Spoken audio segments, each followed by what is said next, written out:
Khosla says that when you start a business, these are his words, he says that you as an entrepreneur are only in control of, if there are 10 variables, you're only in control of 3 or 4. Your competition is in control of the other 3 or 4. And so really what you've got to do is give luck a chance to succeed and be able to do the other stuff. So keep doing, again, bias for action, bias for execution is very much there. One thing is there that when we start, don't be disheartened that you don't have the entire roadmap ahead of you completely. Because you cannot have the entire roadmap because A, you're not in a constant world. Things are changing, the technological framework is changing, the regulatory framework is changing, the market framework is changing.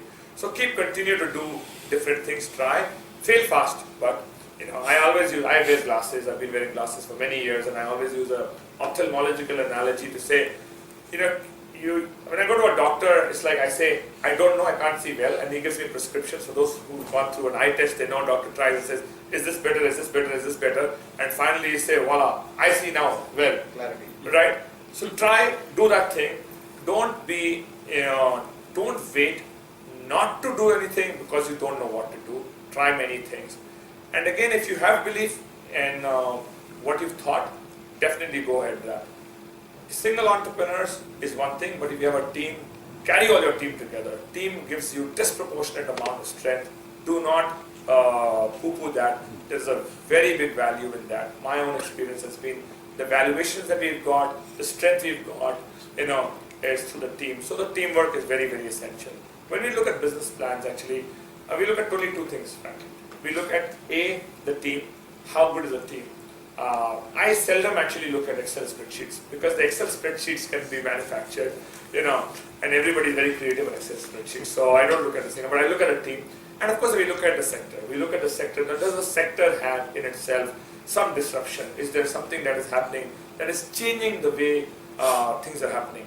And frankly, in today's world, what is changing, you have to be very, very astute in what is changing.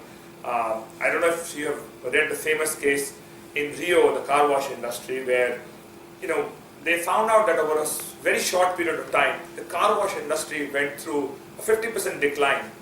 And they were very miffed as to why this thing happened. And what had really happened was that the apps today, they had become so good that people could actually now look at weather patterns and with a high degree of accuracy understand whether it's going to rain today or not. And therefore they wouldn't take their car for a car wash because the weather apps have become better. So something that is completely orthogonal, not central to your industry, has changed, but that has impacted your industry.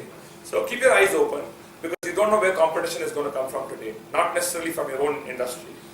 So I think, but it's a fun journey. At the end of the day, there is, if anything, if I had to do anything all over again, my first venture, was really in my early 30s, and I think I was perhaps 10 years too late. I wish I would have done it in my early 20s. That's the only regret that I have. So it's never too late. But on the other hand, for those of you who haven't started it, the example of Colonel Sanders, he started, KFC when he was in his 50s.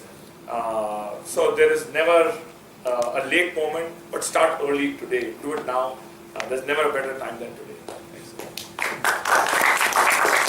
So we'll open the floor for questions right now. I'm sure you all might have questions. So, hi Puneet, thanks for talk. I want to kind of ask you about building a shared vision with your team. As an individual, you have your own ambitions, you have your own, vision of how you want your life to be. But then to kind of get the team, all of you to kind of build a shared vision and to stay the course. What are some of the, some of the things that you agreed on? Initially that, here's what we'll commit to, and how did you build that consensus and carry that vision forward over the years? Yeah, it's, we all are a product of our different cultural contexts and thinking, and the fact that when you bring a team together, these are, pardon the pun, but these are headstrong people, they all have their own belief systems. So there will be differences of opinion. What you have to do is you have to believe and come to a common understanding. So we used to have massive amounts of fights and massive amounts of disagreements inside the room in terms of where we had to go. And it was the job of each one of us to convince the other at the end, when we came out of the room, we all had a consensus. Going in, I may not have believed in that, but we actually had a consensus. And the reason for that is, when they came out, we had our teams looking at us, and they said, how do you want to go? I don't have to say that my co-founder is foolish or stupid or this thing. All I have to do is just roll my eyes, and it shows to them that, hey, I don't believe in that. So you have to believe, you have to have this thing about conviction of belief and conviction of belief as a team, not as an individual. But those differences of opinions will happen. And hopefully you'll all stay together. When those differences of opinions remain as small fissures, you still go along. No different than what happens in a family environment where if you're married, then you'll have constantly difference of opinions with your wife and your kids and everybody else. Who's also my business partner. Yeah, well, okay, even more so. Then you've got a double whammy. Sorry, buddy. But the fact is that if you don't come together and don't do this thing, then you're going to start to pull businesses apart. So this is an important aspect of being together, and really it is your responsibility to show your other co-founders or your partners that this is the reason why they believe it, why you believe in what is going to happen. We felt that it was a very important aspect of running this business together.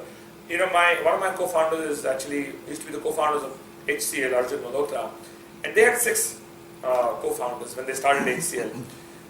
And one of them, I sat outside his office. I was a young, naive, management trainee when I joined HCL, and I asked Arjun that what did this guy do? Well, I didn't think that he did anything.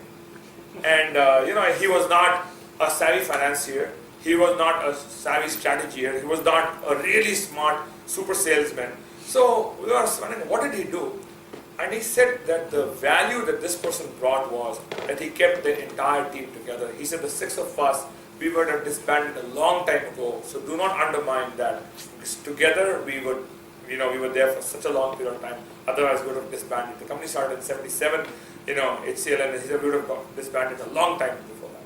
So this notion of getting the team together and getting them to come either on your page or for you to then say, hey, I believe that what you're saying is right.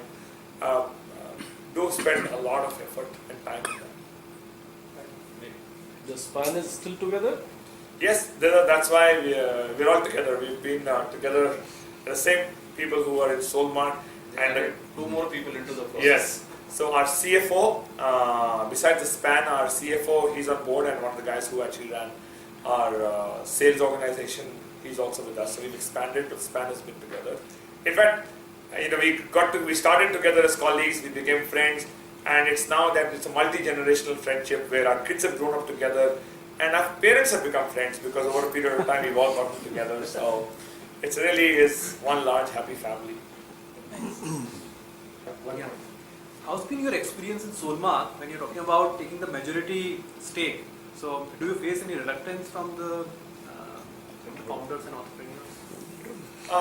Again, there is a spectrum of business or a spectrum of founders that would be willing to dilute, and there would be players who would say that we don't want to dilute, we just want to have additional minority stake coming in or part stake coming in.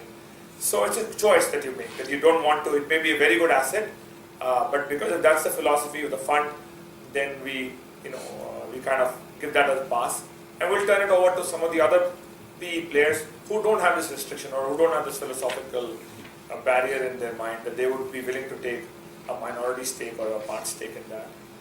So you have to find those businesses that are willing to do it, and really what we tell them is that in the end, the founding team has to believe that together they will actually make, even if they dilute, they will actually make more money in the end as if they were left by themselves. So when I met Puneet a few weeks ago in Singapore,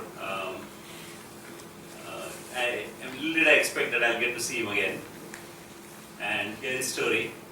What a fascinating evening. Thank you, Puneet, for such a wonderful sharing of your journey. And Ajay, thank you. You've got the knack of bringing out coherently all the facets of this journey. So, you mentioned about 4 C's, and It's so interesting that I'm just reflecting on this whole thing of connectivity. We've actually been very fortunate just in the last few weeks. Sanjay Puri of TIE, Washington DC, he was here. He's just leaving like this weekend, and he's setting up auto cluster incubator for connected vehicles right here in Pune. That comes from Connect with TIE Washington DC. Jasinder Kaur, who started TIE Ottawa, actually, she was here just for 1 day and a half, and I was fortunate enough to connect her with another woman entrepreneur who I think they will end up doing something together in short period of time. Vineet Katyal from Detroit was here just yesterday, in fact, and we had a nice meeting with him. He's actually heading the TIE Angel program up in Detroit, and we wanted to learn from them because here in the charter members of TIE Pune are looking to do something like that, and it was a great meeting of minds, and we got to learn a lot. And here we are today with you. So if you talk of connectivity and global connectivity, I mean, what more can you exemplify than by having 4 stalwarts coming into the city and sharing their wisdom, their connects with us in TIE Pune. And that is true. That is really the beauty of TIE, and that kind of exemplifies that. With that, I want to again thank all of you for being here, and good evening to all of you.